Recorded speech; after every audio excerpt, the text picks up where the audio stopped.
Eddie takes the match ball home. Tomiyasu nets his first for the club. Vieira converts from the spot ahead of becoming a father. And a heartfelt thank you from me to you, dear listeners. Thanks for tuning in to another episode of the Chronicles of a Gooner. Let's fucking go, guys. Hey, everybody. How's it going? Welcome back to another live edition of the Chronicles of a Gooner podcast right here on YouTube. Big hello to everybody that is listening as well. Those of you that join us via Apple Podcasts, Spotify, all the rest of it. Love you all just as much. Thank you for tuning in as always. And we've got a nice, emphatic, comfortable victory to discuss today, which is always good fun. It's felt like over the course of this season so far that we haven't been at our best, that we haven't been able to sort of blow teams away in the way that we did so often last season. And, you know, I'm going to caveat everything I'm going to say today with the fact that we played Sheffield United, who are really poor and who I expect to get relegated and all the rest of it. But it was nice to see Arsenal, having found the opener, go on in that second half and blow them away. They are Premier League opposition at the end of the day. And so, you know, a 5-0 win should never be sniffed at, right? You should embrace it. You should enjoy it. You should take the positives from it. And we're also going to talk about how well Mikel Arteta did, I think, in terms of rotating the squad. Now, obviously, when you rotate the squad and you get the result, people will say, masterstroke, genius. When you rotate the squad and your team doesn't perform and you don't get the results that you need, then people say, what were you doing? You're a tinker man, all the rest of it. We've heard it all before. But I think given the schedule that Arsenal face this season, given the fact that we've made a conscious effort in recent times to build out the squad, to get it to a point where we have players that Mikel can call upon, whom he trusts really, really well, or trusts loads, I should say, I think was building towards this idea of being able to change 3 or 4 players in a Premier League game and still feel comfortable in what you're putting out there, that they have enough to go on and get the job done and win you the match. And that was what we saw yesterday. There were a whole host of changes, which we'll come on to in a minute. Of course, Gabriel Jesus is out injured with that hamstring problem. We don't know exactly how long he's going to be out for. We think it's going to be a few weeks. In comes Eddie Nketiah. Boom, hat trick.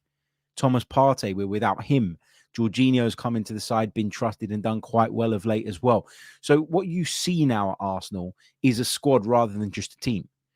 And yesterday was a prime example of how even when we make changes, we are still more than good enough to dispatch of Premier League opposition.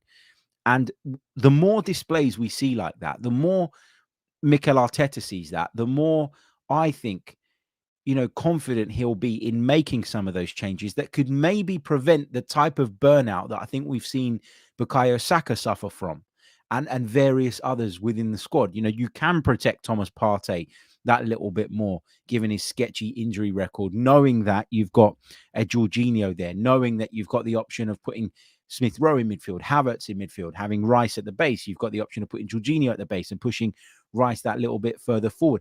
Zinchenko could even play in midfield if you really wanted him to. Jurian Timber, when he comes back, can play a whole host of positions. So this is what we're building towards. And it was great to see it in action yesterday and to see it work so wonderfully. Let me say a few hellos. Lots of you joining us in the live chat already. If you're watching us on YouTube, please do leave us a like. Please do subscribe to the channel if you're new as well. It really, really does help. If you're listening on audio, please do leave us a review. That really, really helps, especially on Apple Podcasts. I'd love us to get to 150 odd reviews on Apple Podcasts. I think we're on about 110 at the moment, which when you think about how many people tune into this on a weekly basis, on a daily basis even, is nowhere near enough. So please, if you could help us out with that, I'd be very, very grateful. Let me say a few hellos and then we'll dive into the content of the show. We've got Tom in the chat. Jon Tora is with us. Brian joins us from Brooklyn. We've got Delisu here. Matt joins us from Burma. We've got Mario, John, Pavel, Creambone, Julian, Junior Gunner. Who else we got? Sia is with us. Mr. T is with us. Eastside London is with us. Thank you all so much. Henry, Steve, Jid, so many of you in the chat. Apologies if I've missed anyone, but it is updating constantly in front of me. Anyway, the first thing I want to do is say a massive, massive thank you to you guys. the dear listeners / viewers of the Chronicles of a Gooner podcast, because what we've seen over the last couple of days is the channel here on YouTube hit 30,000 subscribers. Those of you that are regular listeners will know that I've been desperate to get there for a period of time. And finally, just the other day, we got over the line. So a massive, massive thank you to you guys for your support. It really, really does mean the world to me. And I am so, so fortunate to have a career in broadcasting now. And that is a result of what we've built on the Chronicles of a Gooner podcast. Because without this podcast, I don't get any chances. Without this podcast, I don't have a portfolio of work to be able to show. Without this podcast, I don't have any value. So to have built this podcast to this point, which I know to some is insignificant, right? You'll get YouTubers out there that have got hundreds of thousands of subscribers, and that's great. You know, they deserve that, and I've got no issue with that. But for me, it's always been about, first and foremost, creating, hopefully, good quality content that isn't me ranting all the time, that isn't designed to wind people up and isn't designed to be clickbait. Yeah, we all play the game a little bit with the thumbnails and with the titles and all that, because ultimately your podcast is nothing, right, if it's not searchable. So, you know, yes, we do a little bit of that here. But I like to think that once the content starts, it's sensible and it's well thought out. That's what I try and do. And so I know that the growth isn't going to be as big with something like that, or it's going to be a bit more of a slow burner. But I know that we've got such an engaged and committed audience here that I wouldn't swap this for the world. So I'm so, so thankful to every single one of you. And a big thanks to everybody that listens on audio regularly as well, because we hit big, big numbers on there as well. And I know that it's not always the same people. I know that there is a bit of a crossover. There'll be listeners that are subscribed on audio, but also subscribed on the podcast as well.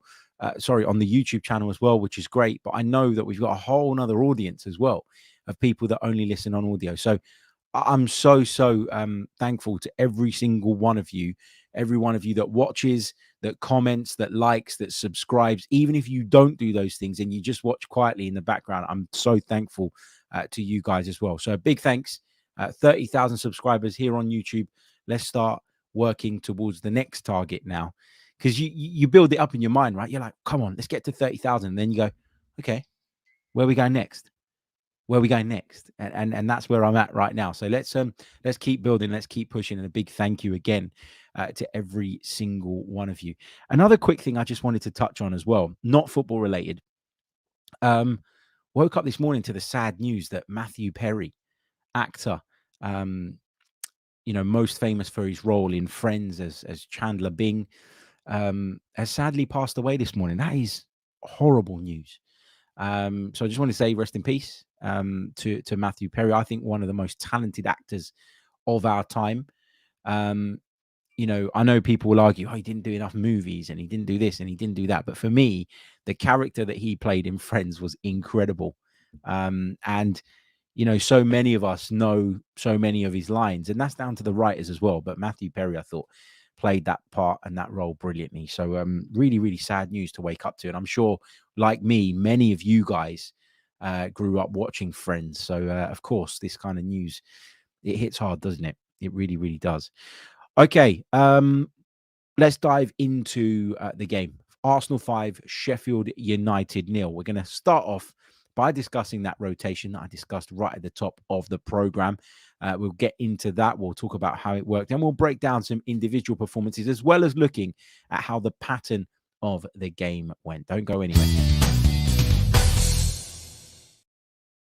Right, so Mikel Arteta made a number of changes to his side going into this one against Sheffield United, who I mentioned went into the weekend bottom of the league, still without a Premier League victory this season.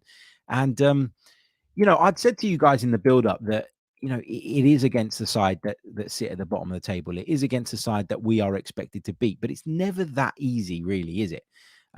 When it comes to the Premier League, it's a league that can spring surprises. It's a league that constantly springs surprises. That's why in many people's eyes and in many people's books, it's the best league in world football.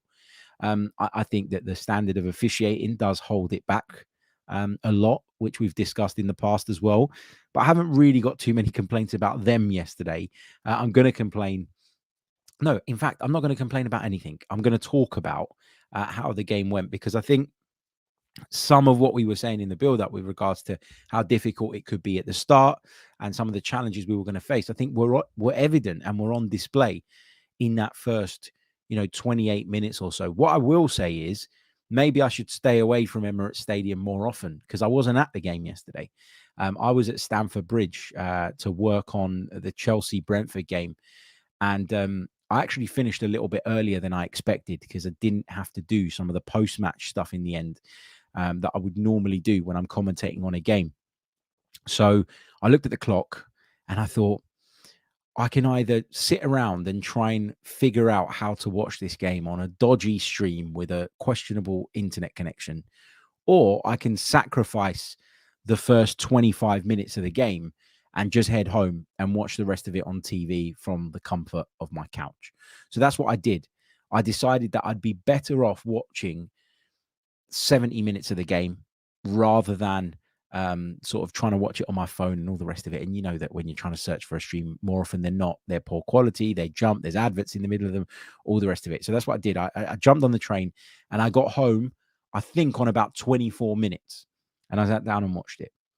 Now, I'd been listening to the first 24 minutes on the radio, and it sounded like we weren't playing very well. And I've since watched the first 25 minutes back in full, and I have to agree with my initial thought and feeling, which was it was all just a little bit too slow. It was all just a little bit too lackluster. There wasn't that zip and tempo in the performance that you want to see. And therefore, we struggled to pull apart a very well set up Sheffield United team. You got to remember, this is a Sheffield United team that almost held Tottenham to a draw, almost got all 3 points against Tottenham, who everybody seems to think are the best thing since sliced bread at the moment. Not that long ago, a couple of really, really late goals turned the game on its head for Ange Postecoglou's side. And they almost took a point off of Manchester United just a little while ago as well. And of course, that late Diogo Dalot goal broke their heart. So although Sheffield United's performances in terms of their outputs and results and all the rest of it are very, very poor, they've got just 1 point on the board so far this season. They still haven't won a game. There is evidence to suggest that they are capable of going away from home and doing it at Bramall Lane, but they are capable of making life difficult for opposition. They are capable of defending in a rigid shape and making it tough to break them down. And so in terms of the first 28 minutes was when we broke the deadlock. I wasn't massively surprised by it. And I have to say, though, when you watch that kind of lackluster performance, because you got to remember, this is an Arsenal team that traditionally over the last year or so had started games really well and really, really fast. And now we don't. We don't seem to be able to score goals in the first 15 minutes of games like we did last season and at times the season before. Now, you could argue that at times we'd run out of steam later on in games. And so there's been a conscious effort to maybe pace ourselves over the course of a 90-minute football match. Maybe that is a thing.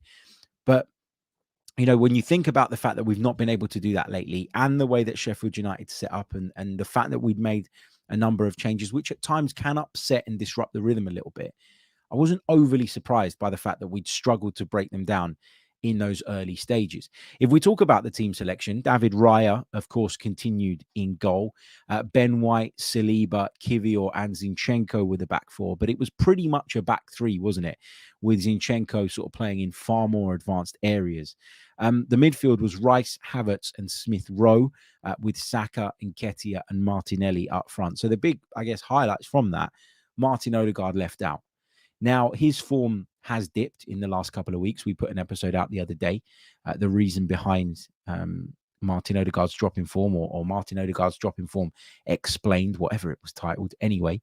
And I talked about a number of things there. I do think that the way we're playing at the moment, in terms of who's playing in the sixth position and the fact that we're not progressing the ball as well as a team early enough, is having an impact on Martin Odegaard's game. I think that Bukayo Saka's drop in form and the injury problems he's had have impacted on Martin Odegaard's game. So I do think there are a number of reasons on the pitch that maybe we're not seeing the best out of Martin Odegaard at this moment in time. But Mikel Arteta came out in the build-up to this game and said that he'd been carrying a little bit of a knock, a little bit of an injury, which I think possibly was Mikel Arteta defending his player, sort of leaping to his defense as if to say, hold on, you're getting onto a player that's been very, very good for me.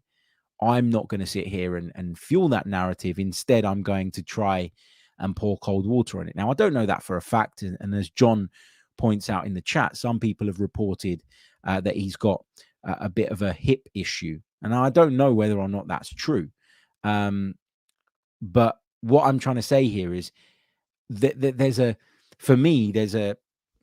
feeling that maybe Arteta, if there is a problem, is wanting to put that in the public domain to kind of protect Martin Odegaard from the criticism that he's received over the last few weeks more than anything else. Players carry knocks and issues all the time. Mikel Arteta has told us that on many occasions. But I just wonder if this time he's gone, I'm going to protect you. You're my captain. You're one of my guys. You've been one of the most consistent performers since I arrived at this football club. I'm not going to throw you under the bus.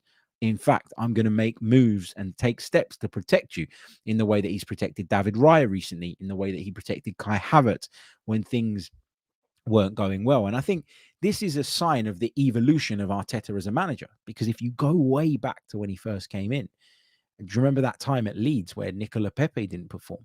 He was so quick to come out and kind of hammer him and sort of, really sort of make it obvious that he wasn't happy with the standards.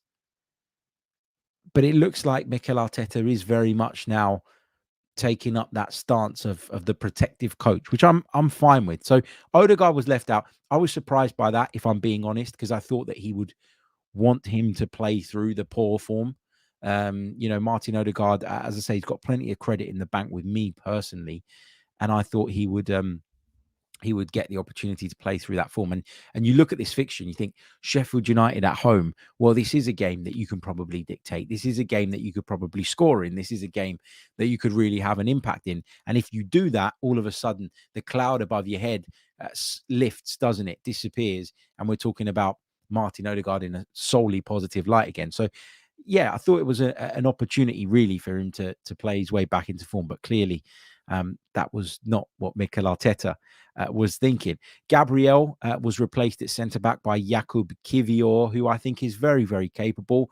Always find it difficult to judge players when they're in and out of a team and when they, don't play regular football. It can be difficult, can't it, to find your rhythm, especially as a defender, I think, when you need to be switched on and alert at all times, and any little mistake, any loose touch, any misplaced pass could potentially have catastrophic sort of repercussions. So good to see him come back in the side and get a run out. Havertz and Emil Smith-Rowe were both in the starting 11. Kai Havertz had played really well, I thought, as a substitute coming on in Martin Odegaard's role, and it was interesting to see him get an opportunity on that side of the midfield this time. Emil Smith-Rowe picked as well from the start, which is interesting because, at the start of the season, it was clear that Fabio Vieira was ahead of him in the pecking order. And now, over the last few weeks, we've seen sort of Jorginho come in at the 6. We've seen Rice move into the 8 position. And then when we revert back, it's not been Rice at the base with Vieira on the left. It seems to be that he's turning at the moment to Emil Smith-Rowe, which is positive because we all like him. We all rate him. We all want to see him succeed. He's still got to do a bit more for me, though, to justify his selection. But we'll come on to his performance a little bit later. But the thing that really jumped out at me was that he was selected ahead of Vieira in that role. And that wouldn't have been the case, I would argue, 6 weeks ago. Eddie Nketiah played up front in place of the injured Gabriel Jesus. And, there's lots to say about his performance, isn't there? So we'll get onto that in a minute. Just a couple of your comments before we continue through the chat. Sia says, congrats on reaching 30K. The road to 50K begins now. Thank you so much, mate. And thank you for your very, very kind donation to the channel. Raphael says, great to join the show live. Congratulations. The next target is 40,000 subscribers. Creambone says, without this podcast, I'd be out nicking hubcaps. So thank you, Harry, especially from all the car owners in my area. Oh, my God. Thank you to Sadiq as well. And to Tom too. And if anybody else has said anything, I apologize if I've missed them. I can see one from Glenn. Thank you so much, mate. Really appreciate it, and really appreciate you all, as you know. Okay, so the first 28 minutes, as I described, wasn't great from Arsenal. A little bit lackluster, not moving the ball quick enough, in my opinion. And, you know, eventually there was a little bit of quality there that just allowed us to kind of breach that Sheffield United resistance. And from then on, you felt confident that Arsenal were going to go on and win the game. I did anyway. You know, it was always about the first goal for me. You know, if Sheffield United went down the other end and got it against the run of play, then all of a sudden, you know, you've got one of those situations where it's going to be a siege on their defense, and you're hoping that you can find a couple of moments and turn the game on its head. But when you get the first goal in a game like this, I think it's massive. I think that watching that first sort of 24, 25 minutes back, it was a little bit of a red herring for me, because, as I say to you, I didn't watch that part of the game live. So I went back and watched it. But obviously, when you know what's coming, you know that we do break the deadlock on 28 minutes. You don't feel as anxious and as nervous about it, of course. I can imagine that if I was in the stadium watching it, I'd have been a little bit irritated by Arsenal's performance during that period of time that I've mentioned. Listening to it on the radio, I was frustrated. I kept looking at the time of the game. I kept looking at the clock and thinking, come on, lads, 15 minutes, 20 minutes, 25 minutes. Let's find that breakthrough. Let's make it happen. And so, yeah, I'm conscious that I'm looking at this through a lens of, well, I knew what was coming when I watched it. So why would I felt any anxiety or nervousness? But I'm sure people within the stadium did. 5 attempts at goal in the first half. For me, not enough against the side like Sheffield United, with all due respect to them. You want to be creating chances. And when you can't break a team down and you can't create clear-cut ones with the frequency that you'd like, you got to take shots on, sometimes from the edge of the box. You got to create those moments. You don't shoot, you don't score. I know that's a really simplistic thing to say, but sometimes you can force an issue, not just by trying to take players on, not just by trying to thread the ball through the eye of a needle, but you can force an issue by taking shots at goal. You can follow up with rebounds. You can win corners. There's so much value to doing that as well. Now, I'm not saying take shots from halfway, and I certainly don't like it when I'm at Emirates Stadium and someone gets the ball in midfield and everyone goes, shoot, as if to say, like, come on, you should be scoring from 40 yards. Like, I'm not a big advocate of that, but I do think there are opportunities where, players probably overthink the idea of giving the ball away and so decide to keep it. And actually watching it back, you can see that Mikel Arteta is massive on keeping the ball. I think he discourages pot shots from distance. I really do. I think he's one of those coaches that prefers to have control and believes that if they do have control for long enough, they will eventually find that breakthrough. And then the moment comes, Declan Rice plays a lovely ball into Eddie Nketiah, who takes a wonderful first touch and then converts past Wes Foderingham in the Sheffield United goal, who might be, by the way, the worst keeper in the league. Just putting that out there. Imagine the reaction to that goal had Kevin De Bruyne played that pass to Erling Haaland. It's literally all we'd be hearing about. Now, I've said that Rice's progressive passing could improve, and I still think it can. But he certainly showed there that he does have it in his locker, that he's got that vision. And it's really good movement, actually, from Eddie Nketiah to just buy himself that little bit of space to be able to take that touch. The defender gets a little bit too tight to him in the end of the action, which allows him, once he's taken that touch, to generate the space for the shot. But, really, really good stuff from Rice and Nketiah as a combination. And I was delighted to see that he was able to get off the mark. Because, as I say, we've been talking loads about what we're going to do in the absence of Gabriel Jesus. And, Eddie Nketiah is always going to be questioned. And a lot of the time for good reason.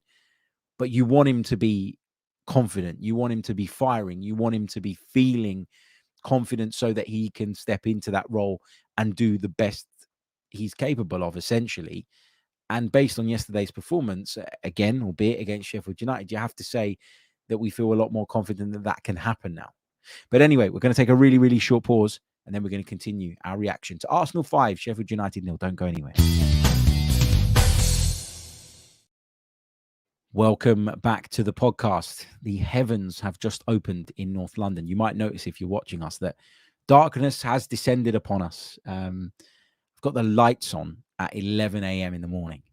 That's the kind of miserable weather we're looking at and talking about right now in London. I've got the blinds open, which means all the daylight available is coming in, yet I've got to have the lights on. That's how miserable it is. But you know what? It's not going to dampen my mood because Arsenal won 5-0 yesterday. Arsenal come out in the second half, of course, and you're just thinking second goal, second goal, second goal. The quicker you get the second goal, the more comfortable an afternoon this would be. And even though you've already rotated and rested a few players, you can do it even more to an even larger extent. You can take off even more of your key players. You know, someone like Bukayo Saka, who is still working his way back to fitness, who we've talked a lot about the need to protect. Someone like Declan Rice, etc., etc. And on 50 minutes, just 5 minutes into the second half, Arsenal get that second goal. Ben White plays a big part, I think, in creating the space in which Eddie Nketiah pops up in. Wes Foderingham, who I mentioned earlier, might be the worst goalkeeper in the league, didn't exactly cover himself in glory. I don't think with his role there, I'm just waving at my son who's decided to look at me from the house.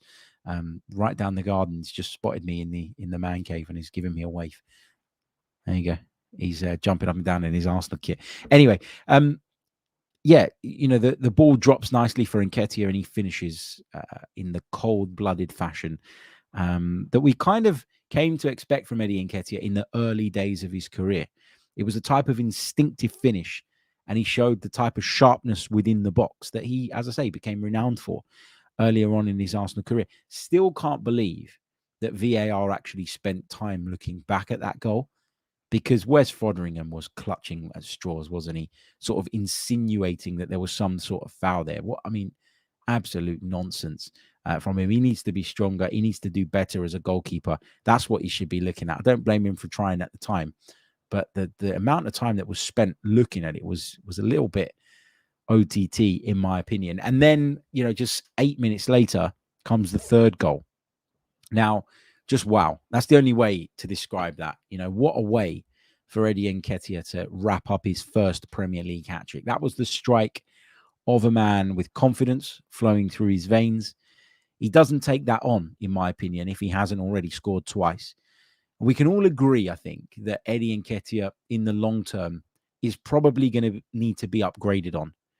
And for his own good, I think he's probably going to need to move on so that he can be a regular starter, because that's what he deserves.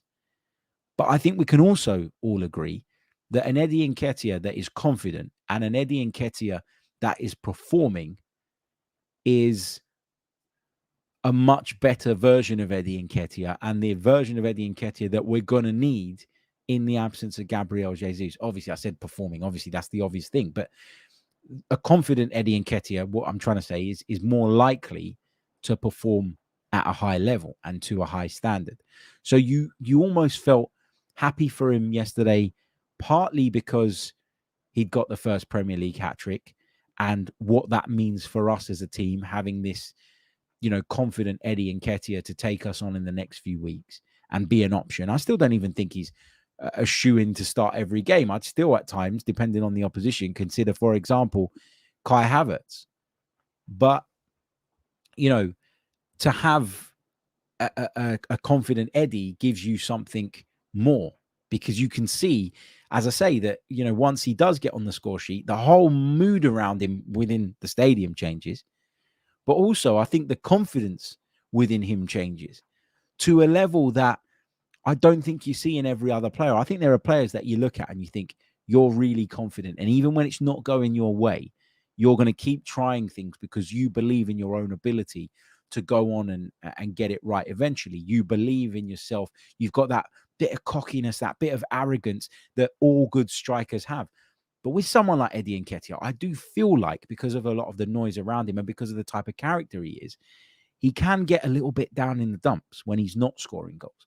And I think we've seen that over the last few weeks when he's been coming on as a substitute. So, yeah, delighted for him in that sense. Also delighted for him because he seems like such a humble and good person. You know, the way he handed over the penalty to Fabio Vieira, because Fabio Vieira is expecting a baby and had been the one to win it, just highlights again the team spirit and the togetherness within this camp. You know, you go back to the penalty at Bournemouth where, you know, there was some debate around who should take that, and the way that everybody kind of rallied together and said, give it to Kai Havertz. That's brilliant to see. And then you see Eddie Nketiah doing something very similar. He's already got a hat trick.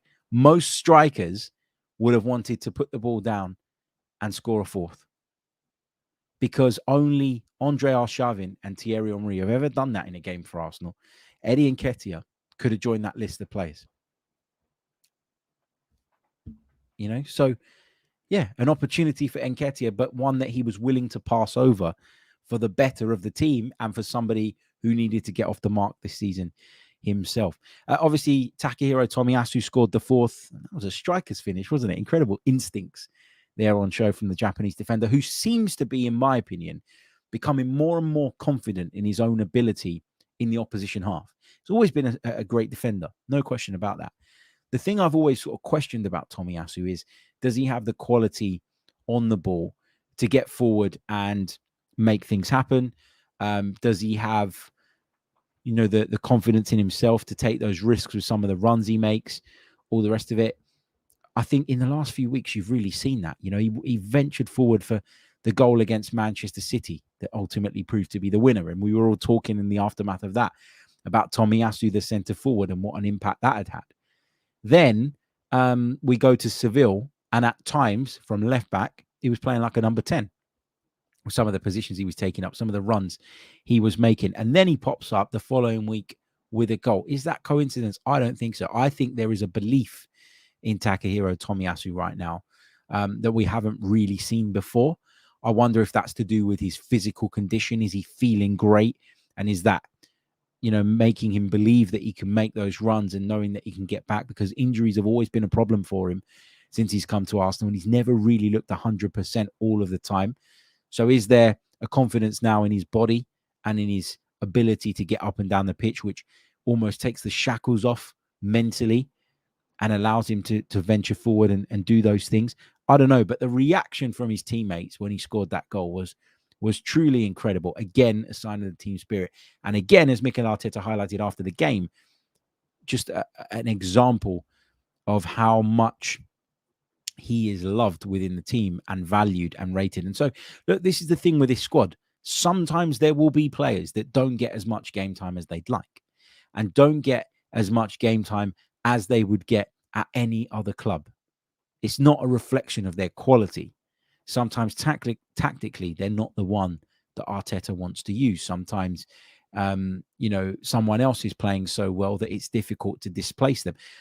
You know, Tomiyasu's a great player, and we've got a lot of players that are around the fringes of the team. Leandro Trossard's a great example of that, who at most other teams will play, but he doesn't because we're a really strong side at the moment. But that competition and that sort of battle for places hasn't caused divides in this camp. If anything, it's brought people closer and together. And Mikel Arteta somehow has been able to keep all of these players engaged, even when they've not been regulars in the starting 11. So that's a testament to him. But I also think it's a testament of the characters that we have at the football club. Again, you can link that back to him and Edu, because when they go out to sign players, that is something that they do look into in quite a lot of depth and quite a lot of detail. But yeah, for me, it's really, really great to see. I mentioned Vieira's penalty, definitely the right decision. VAR had to intervene to award that one. It was a nasty challenge from Norwood, wasn't it? Down the back of his Achilles. And he has a baby on the way, Fabio Vieira, which I didn't know, actually. And his celebration said as much. Even before Eddie revealed it post-match, he put the ball under his shirt and sort of jogged off to the corner flag, gave it the pacifier sign as well. Also, just to kind of wrap up on the game before we go into your questions, squad rotation, which I've touched on at the beginning, you have to say, based on that assessment of the game, it worked an absolute treat. Going to take another short pause. Then I'm going to give you my player ratings, and then we're going to focus for the rest of the program on your questions. We've got some on X to address that you guys were sending in last night, and we're going to take some from the live chat box as well. So start filling up the live chat box with your questions. Please do put a Q at the beginning of them. It just makes it that bit easier for me to pick them out. Don't go anywhere. We'll be back in just a second with some player ratings. Right then, Harry Symeou's player ratings. Let's start with David Raya in goal, who I'm going to give a 7 out of 10. He didn't have to be outstanding yesterday because of the quality of the opposition and because of how little of the game they had. And because how ineffective they were in the final third. But everything he did do, he did comfortably.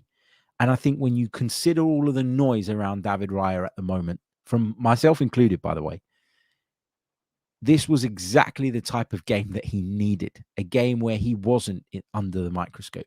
A game where the spotlight wasn't shone on him at any real point. A game where he could come out and make some contributions, i.e. the taking of crosses, etc. Played a couple of decent passes out from the back as well. So one where you'd only notice the good things because they were good, but the general stuff that he did was just tidy, and it's not a talking point. Exactly the type of game David Raya would have wanted. He gets a 7 out of 10 for me. Ben White, I'm going to give him a 7 out of 10 as well. Never really felt like Ben White got out of second gear. Just felt like he was cruising through this one from the outset. Unlucky not to score as well. Had a good effort saved by Fotheringham from the edge of the box. William Saliba is going to get a 7.5 out of 10 for me. Rolls Royce of a defender. Feels like he just toys with people, doesn't it? Like, he makes you think that he's going to give up possession. He makes you think when he's chasing a ball that you've got a chance, and then he just turns on the burners and gets away from you. Look, I can't give him more than a 7.5 because I don't think he was massively tested yesterday, but a 7.5 out of 10 for William Saliba is my rating. Jakub Kiwior, I'm going to give him a 7. I thought he did relatively well. I thought he was solid for the most part. I don't have any real concerns about him defensively, if I'm being honest. A bit like Tomiyasu, if I do have concerns about him, it's ball progression. It's the stuff that maybe traditionally centre-backs aren't judged on. That is obviously important, though, within the context of this team. I did feel at times that Jakub Kiwior was almost desperate to try and play that line-breaking pass to almost showcase to the boss that he can do that. But in doing that, I think he took unnecessary risks on a couple of occasions. Okay, we weren't in a position where it was going to cost us, but I just felt like he could have been a little bit safer on the ball. I'm well aware, though, that the instruction from Arteta is to do those things. But as I say, I just felt like there was a little bit within him that was like, I'm getting my opportunity today. I need to show you that I can do this. And for me, there are still some question marks about that with Jakub Kiwior, but he'll get a 7 out of 10 for me. Zinchenko, I'm going to give him a 7.5 out of 10. He was very, very advanced in terms of his positioning yesterday. And it's why I said in the build-up to the game that although Tomiyasu was excellent in Seville, this was a game for Zinchenko. You knew that we'd be able to get away with having a back three for large periods. And you knew that whoever was playing left back in Mikel Arteta's system was going to be pushed into advanced areas and was going to have to try and have an influence there. And to me, Zinchenko is better equipped to do that. He's a technically brilliant footballer. And yeah, so I thought he had a good game, 7.5 out of 10. Moving into midfield, Declan Rice, I'm going to give him an 8. Dominant as always. I mean, I'm running out of superlatives to keep throwing Declan Rice's direction because he's been superb since he's come in. But the reason he gets an 8 and goes just slightly above the kind of 7 territory is because of that assist.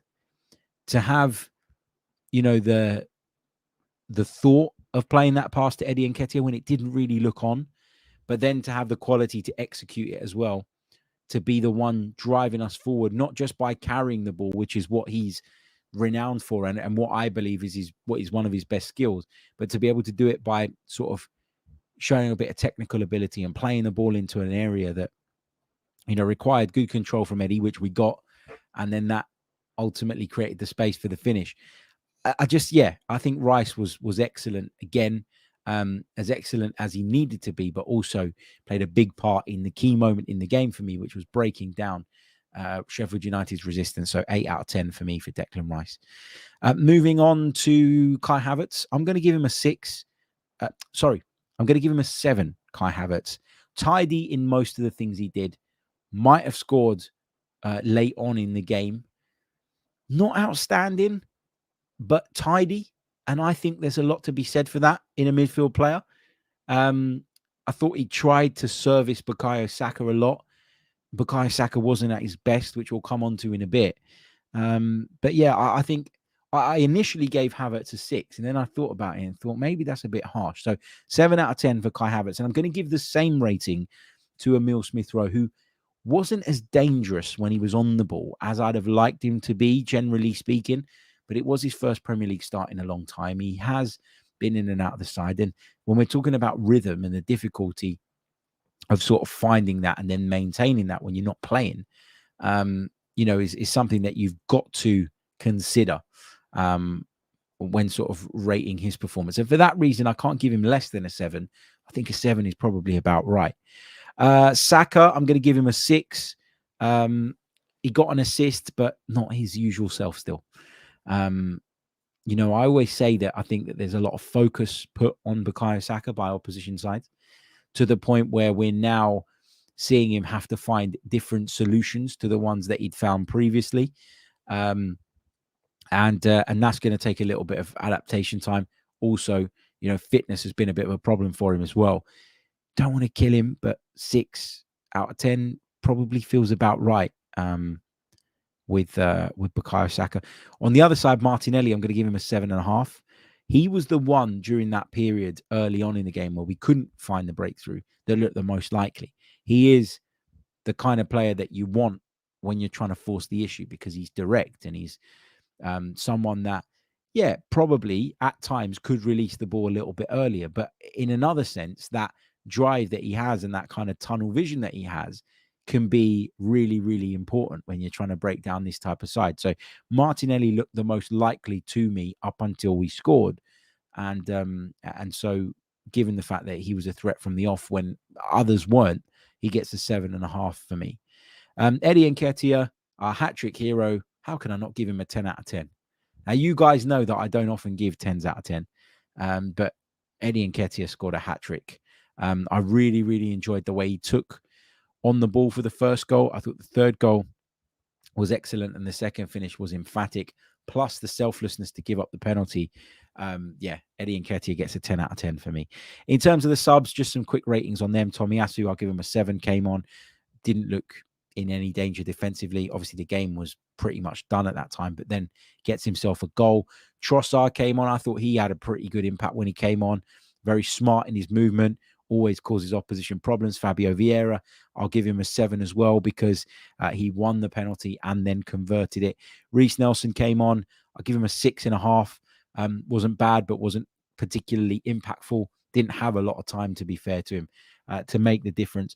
And Mohamed Elneny, I'll give him a 5, just even, because he came on in injury time and didn't get, an opportunity to really stamp his authority, I should say, on the game in any way, shape, or form. So those are my player ratings from the game against Sheffield United. Let me just quickly run through them quickly once again, just to clarify. So Raya 7, White 7, Saliba 7.5, Kivior 7, Zinchenko 7.5, Rice 8, Smith-Rowe 7, Havertz 7, Saka 6, Martinelli 7.5, and Eddie Nketiah 10 out of 10. Those were my starting 11 player ratings. Right, thank you so much for bearing with me through that. But now it is probably your favorite part of the show. It's question time. So let's do it. Right, big thank you to everybody who's been sending questions in, because we got a fair few coming through overnight last night. And I'm sure those of you in the chat are going to contribute with some questions as well, which I'm really Really looking forward to it. If I could just ask you, if you haven't done so already, please do leave a like on the video. We're only a handful away from 100 likes. But given how many of you are watching, there's no reason why we shouldn't have at least 150 on the board. So start liking the video and subscribing to the channel if you haven't done so already. Let's start off, I think, with some questions from X, because sometimes I get questions on here and then I forget to go through them because they're not in my face. So I want to make a conscious effort to do these ones first this time.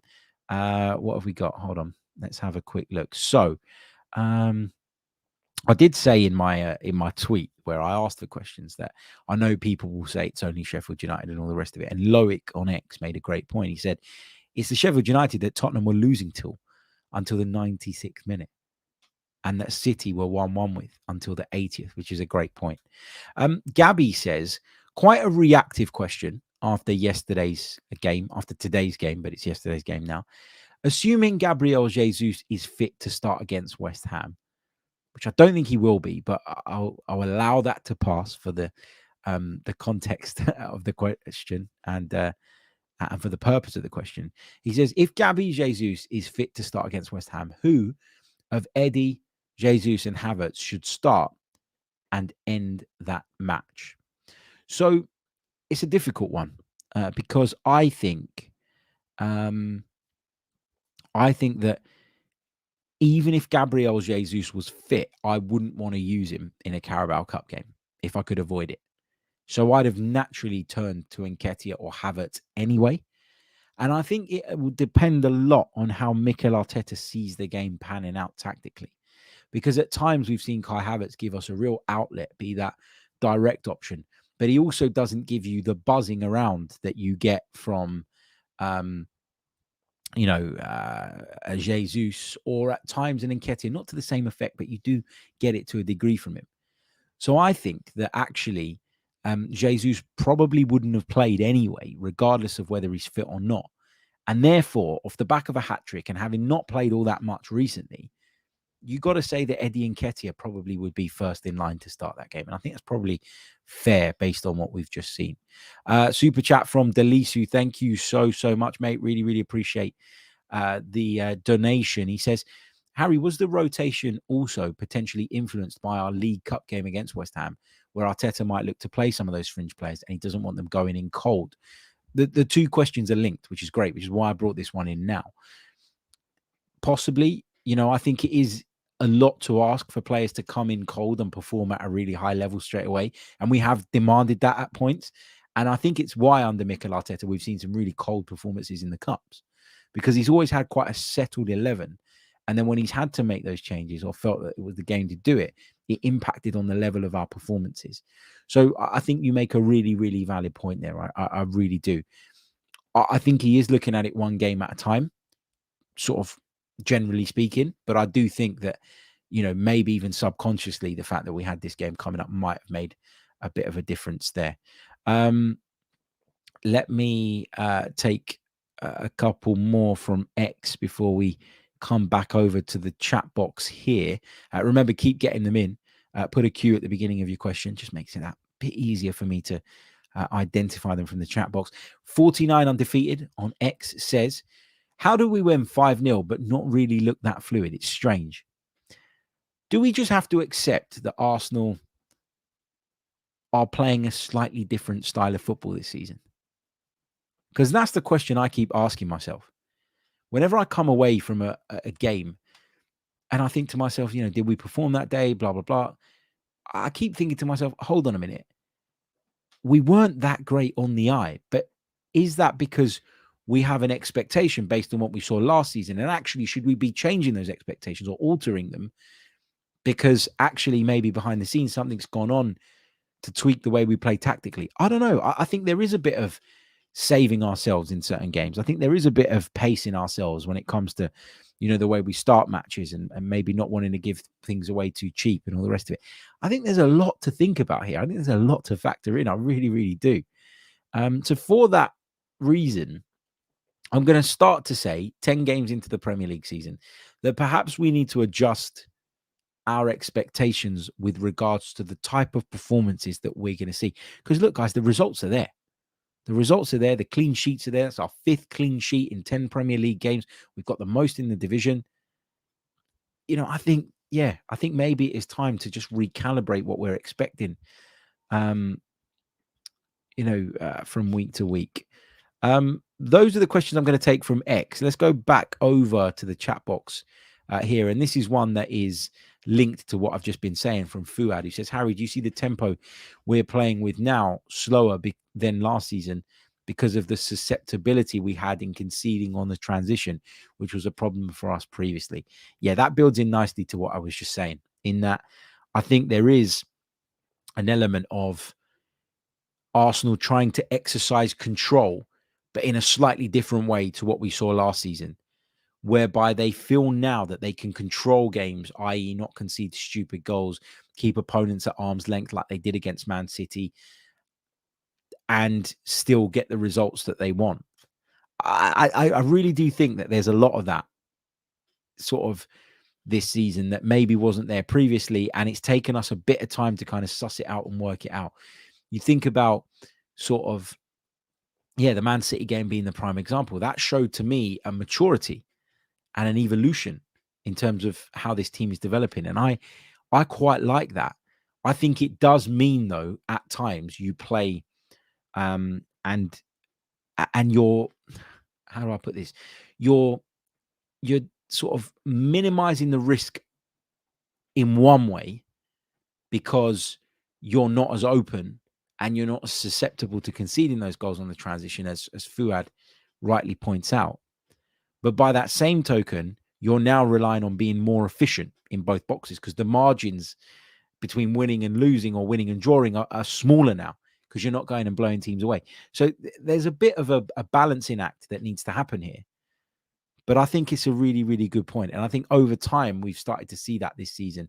And I'm certainly getting to the point where I'm starting to think we are playing slightly differently. And so if I'm going there every week expecting to see the same performances that I saw last season, I'm wrong, and I'm going to be disappointed and I'm going to feel let down. I think ultimately what we want to see is Arsenal, stay in the title race for that bit longer and be able to sustain this level of results and performances across multiple competitions. Now, part of sustaining it across multiple competitions will mean that you need to kind of spread your energy a little bit. So, if you play at 60% in a league game against Sheffield United and you still manage to win it, great, because you got the result that you wanted, and you got it because you were efficient in both boxes, as Arteta always says. Then you go to West Ham and you've got a little bit more in the tank to maybe commit to a Carabao Cup game than you would have had last season. And so over the course of the campaign, we're going to figure out whether or not this slightly different approach and this more cautious approach actually gives us the durability to go longer and deeper into competitions and compete on multiple fronts for a longer period of time. That's what I'm really, really interested to see. The immature reviewer says, should we sell Partey because he's injury prone and never available when we need him? Look, there was that stupid piece going around yesterday from a Juventus media outlet, Juventus affiliated media outlet, saying that he's growing unhappy with his lack of game time. We talked about this, I think, about a week or so ago as well, when that report first emerged. For some reason, some of the aggregators online were re-spreading that yesterday, and it was because he wasn't in the team and he wasn't available and all the rest of it. He's going to be out for a number of weeks again. I've grown increasingly frustrated with Thomas Partey's fitness, but he's a wonderful, wonderful player. And there isn't really much value in selling Thomas Partey in January in terms of monetary value because of those reasons I've stated, because of his age, because of the fact that he cannot be relied upon to stay fit over a long period of time. The only clubs that are going to bite, I would imagine, are Serie A clubs. They'll feel like the pace of the league, maybe La Liga clubs too, but the pace over there will suit him a little bit more. And therefore, he's unlikely to break down as often as he does in England. But if you're talking about clubs in the Serie A and clubs in La Liga, unless you're selling to Real Madrid or Barcelona, you're not going to get a good amount of money. Not an amount of money that's worth letting him go for at this stage, given that he can still play a part. I mean, if he is fit, when he is fit and when he's available, I trust him implicitly in the midfield. I think he's great. So I wouldn't sell him personally at this moment in time, but I have grown frustrated by his inability to stay fit. There's no question about that whatsoever. I'm going to take a couple more. This one says that would you support Manchester United against City today, so that Spurs and you remain the only title contenders? I'm assuming you're not an Arsenal fan. I think you're a United fan, judging by that question. Will I support United against City? I wouldn't go as far as saying I support them. I'd never support Manchester United, but I'd quite like them to beat Manchester City today. Yeah, because I think that Manchester City have the minerals to go all the way over the course of the entire season, and I'm still not convinced by Spurs.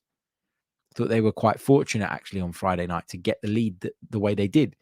And prior to that, I hadn't been impressed with them. So, as in that game, I watched them at Luton a few weeks ago. I commentated on that game, and I didn't think they were that great in the second half that day. So, I think for me, I think for me, Man City is still the side to beat. I think Liverpool are a bigger threat than Tottenham Hotspur, in my honest opinion. So, yeah, I'd like to see Manchester City slip up. Of course I would. Let's take this one from Raphael, who says, hi, Harry, on a separate matter. What was your assessment of Chelsea's performance in the match against Brentford, given that you were doing the radio commentary? Thanks. I thought Chelsea in the first half were quite good in terms of the fact that they were able to create 3 or 4 good opportunities against a really stubborn, solid, well-drilled and well-set-up Brentford side. But in the second half, they just got sloppy. It all got a little bit too frantic. You felt like they were trying maybe too hard at times to kind of force the goal. Maybe a little bit of patience, a little bit of the game management we've been talking about from an Arsenal perspective would have served them better. They just lack a punch in the final third. They really do, Chelsea. Nicholas Jackson doesn't impress me. He was receiving stick from a Chelsea fan on the sidelines. He responded to that, and Maurizio Pochettino even got involved in that as well. So that gives you an indication of the mood inside Stamford Bridge at the moment. But I said on my commentary when it was 0-0 that Chelsea had, in the not too distant past, lost to Villa and lost to Nottingham Forest in games that had played out quite similarly, where they'd had a lot of the ball, not really been able to create too much. What they did create, they weren't able to convert into goals. And there was always that threat that these teams possessed on the counter-attack. And I said in my commentary that as the game went on, I said the longer it goes on at 0-0, and this was right at the start of the second half, the more you fear that feeling and those results will start to kind of come back into the forefront of the Chelsea players' minds. And that can cause nervousness, and that can cause a sort of desperation, if you like, to go on and try and force the issue, which leaves spaces and gaps in behind. And Brentford punished them initially through Ethan Pinnock, and the second goal was just a result of Chelsea overcommitting to the point where the goalkeeper was going forward as well. Chelsea were poor. Chelsea were really, really poor. Credit to Brentford, though. I'm a massive, massive fan of Thomas Frank. Since I started working for BBC Radio London, I've had plenty of opportunities to go to Brentford to cover their games, to interview Thomas Frank, and I think he's one of the most brilliant minds in the Premier League. And he's such a great character as well. I really, really like him. And I was happy for him yesterday, not just because I'm an Arsenal fan and I prefer Chelsea to lose and all the rest of it, but, there's been people questioning him this season. And when you look at the job he's done since arriving there in 2018, it's been unbelievable. You look at the size of that club in comparison to some of the others in this division, and the way they've been able to compete by being really shrewd in their recruitment and in their business and having a really good coach and manager. It's a wonderful, wonderful story. So at a point where people were starting to question Thomas Frank, and believe me, as wild as that sounds, it was starting to happen in certain quarters. I'm delighted for him that he got that result, because it just keeps the Wolves away for a little bit longer and gets people off of his back. What else have we got in the live chat box? John says, is there any player out there who could replace Thomas Partey for us? Do you know what? That's an idea for another episode. I have to say. I'm going to make a note of that now. Who could replace Thomas Partey? Because I'd quite like to go away and think about this one, because I want someone who has a similar skill set to Thomas Partey in terms of ball progression and various other elements. So I'd quite like to look into that one. So I'm going to just pass on that for now. But I promise over the course of the week, we'll bring you something around that, whether that be a separate episode or I'll include it in one of the others. I'll keep you posted. Some of you saying Chouameni in the chat. Not a bad shout. Not a bad shout at all. Jacob says Zubimendi. You know what? We'll look into those players. Chouameni, it's always hard to get players away from Real Madrid, isn't it? When they're rated, and Chouameni is rated by Real Madrid, as we know. Zubimendi's been linked in the past.